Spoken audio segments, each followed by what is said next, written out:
Welcome to the program. I'm Jeff Schechtman. The level of hostility and anger awash in the country today has real consequences. Demagogues and hateful rhetoric have real power.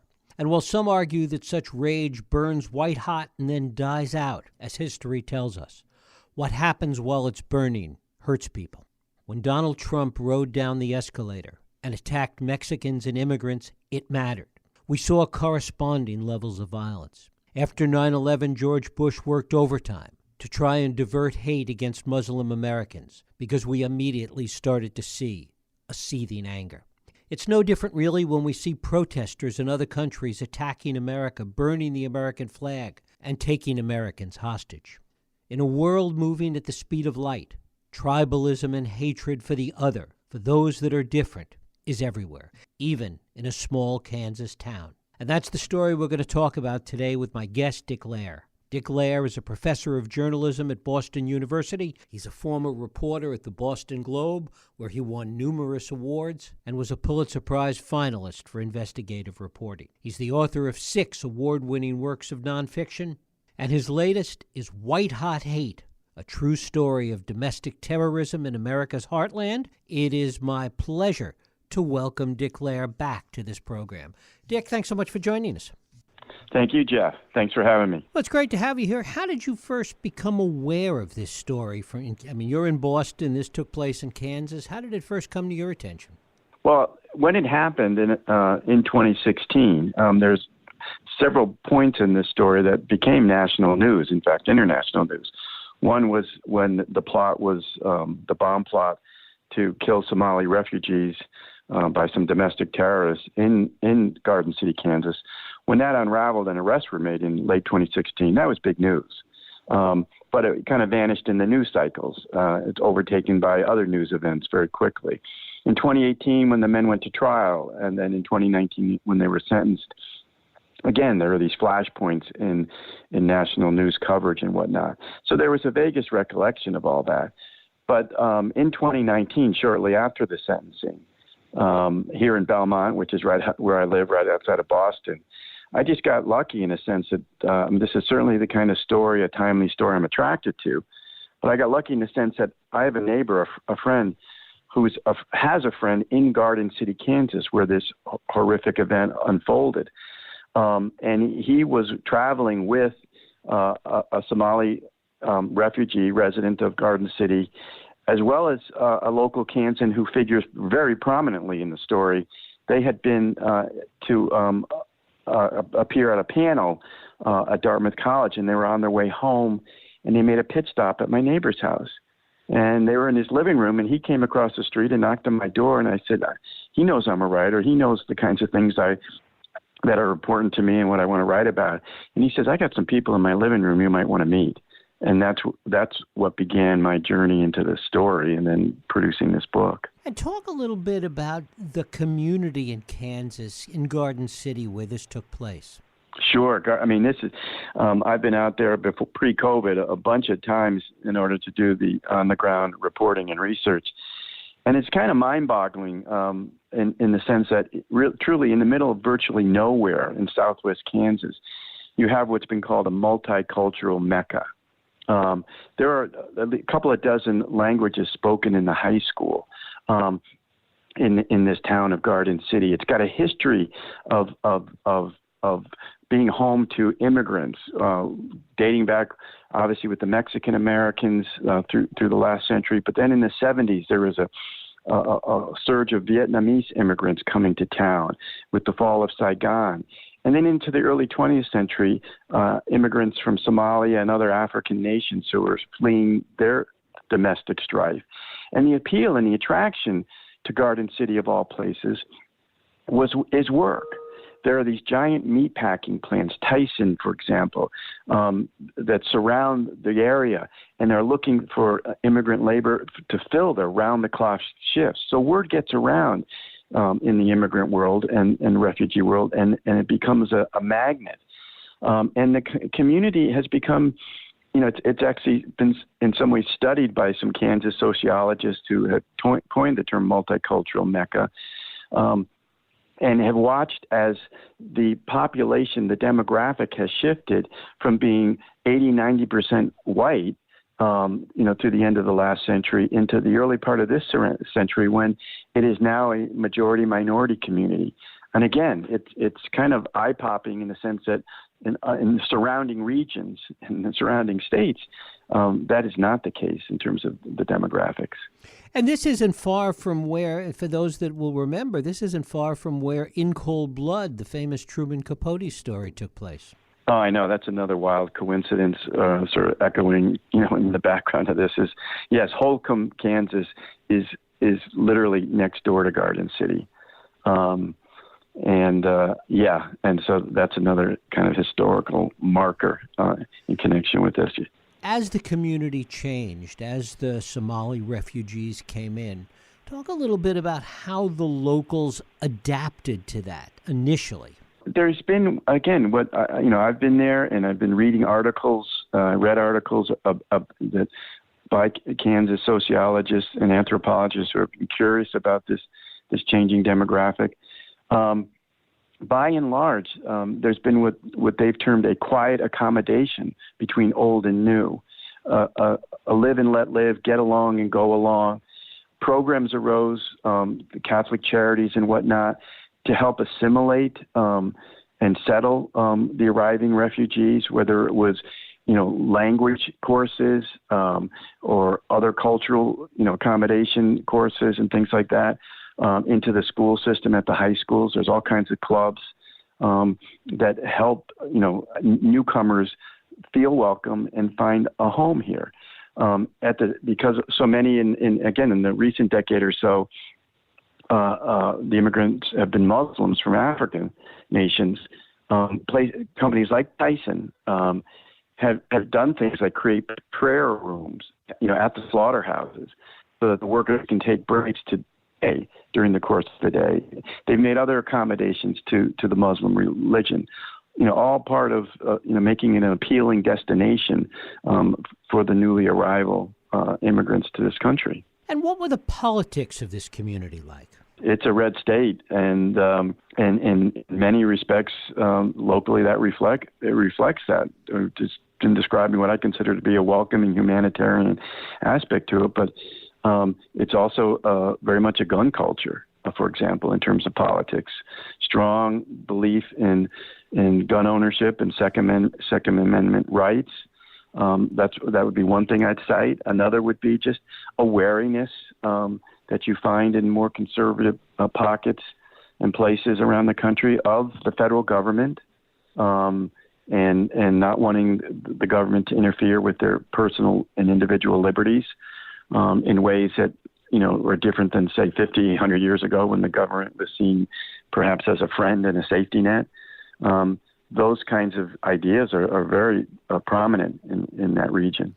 And talk about these militia groups, particularly the Kansas Security Force group that you talk about, and that is in some ways at the heart of this. How many of these groups were there, and how and when did they form?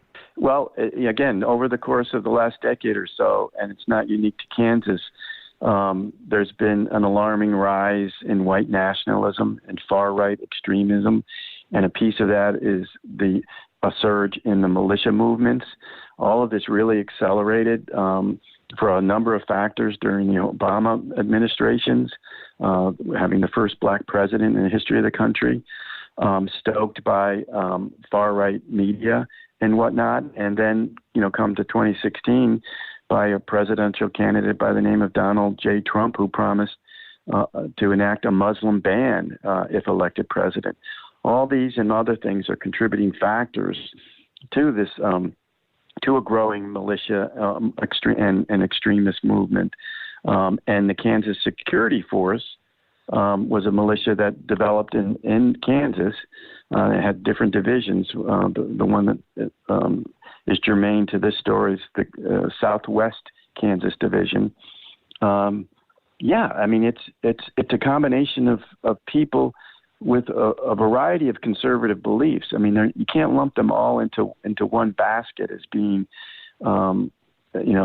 extremists and domestic terrorists, which is what a core group separated from them to develop a bomb plot that's the heart of white hot hate. For a lot of people, and this is reflected in the book because there's this amazing debate between some of the militia members as the bomb plotters were looking to recruit some of the other members of the Kansas security force to join them and take action against the Muslims in their midst. There's this almost philosophical debate over someone's kitchen table saying, no, we're a defensive-minded organization. That's how they saw the militia. Yeah, we're going to stockpile food and be preppers, as they call themselves, of food and water and guns and ammunition in the event that someone comes after us, whether it's a foreign terrorist, or whether, they talk about the federal government and Obama not wanting to leave office. All kinds of conspiracy theories come into play. But the bottom line was their position that we're just going to be ready in the event all hell breaks loose. Whereas this breakaway group, and they ended up renaming themselves the Crusaders, the Christian Crusaders against the Muslim, penetration, felt that, no, we can't be keyboard patriots anymore. There are too many. They saw these men saw the Muslim refugees as all of them being ISIS terrorists, and so they needed to be eradicated. They needed to be eliminated from our soil, and so that's why they concocted this plan to be proactive and to go after them and in order to kill them. To what extent was local law enforcement aware of any of this? And if they were, how seriously did they take it? Locally, I don't think there was a whole lot of awareness, frankly. In fact, as the investigation into this plot, which was overseen by a couple of resident FBI agents, federal agents, they had all kinds of connections with local law enforcement, but they really wanted to keep the investigation very closely held because they knew that there were militia members in some of the local law enforcement agencies. And they didn't want their investigation, which involved an informant, to be put at risk in any way. So there was, that was a little tricky for the investigation at the heart of this story. Was, the degree of which they could trust others in local law enforcement. And again, on a big picture, on the federal sense, I mean, the FBI was really slow to recognize the pivot away from, national security being a concern of international terrorists like Al-Qaeda and like ISIS terrorists. And shifting more towards the threat of domestic terrorists. Again, a threat that gained traction and accelerated during the Obama years and after. The FBI, and they're not wrong to be concerned and worried about international terrorists, but they were slow to recognize the signs that this domestic terrorist threat was on the rise for, again, a whole bunch of reasons, some of them political. But on the ground, like the agents out in southwest Kansas, the two that were involved in this case, were kind of tracking it, and they weren't alone. So it was sort of in the field that they were picking up on it. As recently as, again, 2016, 2017, the FBI director would give briefings to the Senate and not even mention domestic terrorism, would talk about ISIS being the primary threat to national security. Just last year, the FBI director talked about domestic terrorism now being the primary concern regarding national security. And who was Dan Day? Talk about his role in this. Dan Day, he's a native Kansan, has lived his whole life in Garden City, and found himself, I have given him the label in the book called the accidental informant, because he is essentially he's the hero of this story.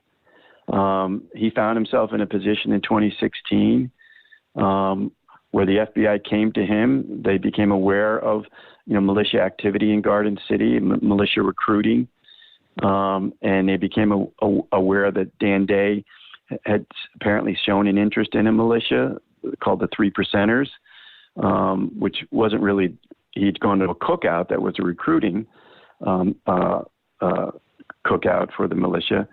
But they approached him, and it started at a very casual, low-key level, where the two agents in Southwest asked Dan Day if he would join the Three Percenters and become the agent's eyes and ears, just passing along what he heard about militia activity. Again, it was the militia movement and some of their social media anti-Muslim and Islamophobic rhetoric. It caught the eye of the agents, and they wanted to monitor it. Dan, he'd been a probation officer. He'd been a guard at a juvenile detention facility. So he had this public safety, component to him, part of the, larger sense, the law enforcement world. And he was not working at the time, and it didn't feel like that big a deal in the beginning. So he said he would, and he joined the Three Percenters and began to pass along what he heard to the two agents. To what extent did he feel he was at risk? Because he also was involved in getting audio recordings, video recordings, everything. Well, within months, it took a turn from being something that seemed casual and occasional to being full-time. And yes, his life was at risk many times, because by the winter time by winter of 2016, he had connected up with three militia members in particular: Patrick Stein, Curtis Allen, and Gavin Wright. And they were the ones forming what they called themselves the Crusaders. And they were the ones who were extreme in their hate, their white-hot hate towards the Muslims who were living in Garden City at several apartment complexes. They were the ones who saw all those Muslims as terrorists themselves, as ISIS trainees. And they were the ones who began to conspire that we need to do something. And in some ways, heed the call of again, candidate Trump regarding the threat of Muslims in America. So Dan gravitated to them, and things really picked up in terms of the seriousness of the investigation and the FBI agents. And by the spring, the agents had Dan starting to carry a recording device to the meetings as these Crusaders began slowly but surely to develop a plot to build homemade explosives that they could then set up around the apartment complex where the Somalis lived in Garden City, and then blow them all to smithereens. So it got intense, and there were instances where, Dan's undercover status, informant status, seemed in jeopardy, and it got crazy. And he brought in another FBI informant as a would-be arms dealer at some point. Yeah, near the end of the summer. Again, it's as the bomb plotters began to develop, with the chemicals, they got past the hardest. And I learned about homemade bomb making. The hardest thing to do if you're going to make homemade bombs is to build a detonator, a blasting cap, a primary explosive that will then ignite the fertilizer, which is the large explosive material in a homemade bomb. They'd achieved that. So the FBI was really on edge and needed to, as a way to try to take control of the plot and steer it to a takedown. They wanted, and they introduced a trained undercover law enforcement person, gave him the name Brian. And Dan Day brought him in, introduced Brian to the others with this persona, this false story that he was an arms and drug dealer and the head of quite a big operation in that part of the country, in Oklahoma and Kansas and whatnot. The idea was for Brian to come in and persuade the others to let me get you the stuff that you need. Let me put together the fertilizer bomb for you. They were trying to get the Crusaders to slow down so that the FBI could, again, stage manage a takedown. What was a singular presenting event that really moved these guys towards doing this, towards deciding they were going to plant this bomb? There was. The triggering event, so to speak, was in June of 2016. I think most of your listeners will remember this event. It was the shooting at the Pulse nightclub in Orlando, Florida, where a gunman pledging his allegiance to ISIS killed upwards of 40-something people, patrons at the nightclub, one weekend in June of 2016. And it turned out to be a bloodbath and the largest loss of death to domestic terrorism since 9/11. That act of terrorism, reverberated around the world and landed in Kansas, in Garden City. Patrick Stein, who was kind of the key energy force for the Crusaders, just kind of, and he talked about it. It flipped a switch for him. Enough is enough. We've got to do something, take action. And that, in effect, inspired their pivot from being just the rhetoric online and social media and at their meetings that was anti-Muslim and all that, to saying, no, we have to do something. This is a call to arms. And that began, they started to figure out what they wanted to do, how they were going to do it in order to attack the Muslim refugees in Garden City. Was there consideration of what the consequences would be? What would happen if they were successful? They all figured they'd ultimately they didn't want to get caught, but they all figured they would. They saw themselves as patriots, as this is how we save the country. They saw that, if successful and they were able to eradicate the Muslims in Garden City, that it would inspire similar events around the country, uprisings. While they were using the chemicals and developing their bombs with their bomb materials, they were also writing a manifesto, to the American people about this is the moment, this is the time to stand up, this is the time to, purge Muslims from America. And they made references to, other acts of terrorism in our lifetime, like Timothy McVeigh in Oklahoma. They referred to him plenty of times. In fact, their fertilizer bomb was along the lines of the kinds of bomb that he used. Referred to Kaczynski, the Unabomber, who issued a manifesto. Curtis Allen, one of the terrorists, was sort of the key author of the work in progress that was the manifesto. And they discussed at length about when to release it, before the attack on the Muslims in Garden City or after the attack. They talked about, they loved Alex Jones, for example. They loved Sean Hannity. Curtis Allen, Alex Jones was his favorite, media star. And he claimed to be able to, he thought that Alex Jones would put him on the air to read the manifesto when it came time, to detonate the bombs. So they were, really just in a lather of what I call this white hot hate that was in an echo chamber of sorts, involving social media and Facebook, all that kind of stuff. What role did social media play as you saw it? Huge. It was huge. It's how they found each other on Facebook. These guys lived all in the greater Garden City area, but they weren't like neighbors. But it was on Facebook and the kinds of postings and the kind of chat groups for not just militias, but this white nationalism, where they connected up and then sustained them, because they created little chat rooms for them and their supporters and their like-minded militia members. That's it.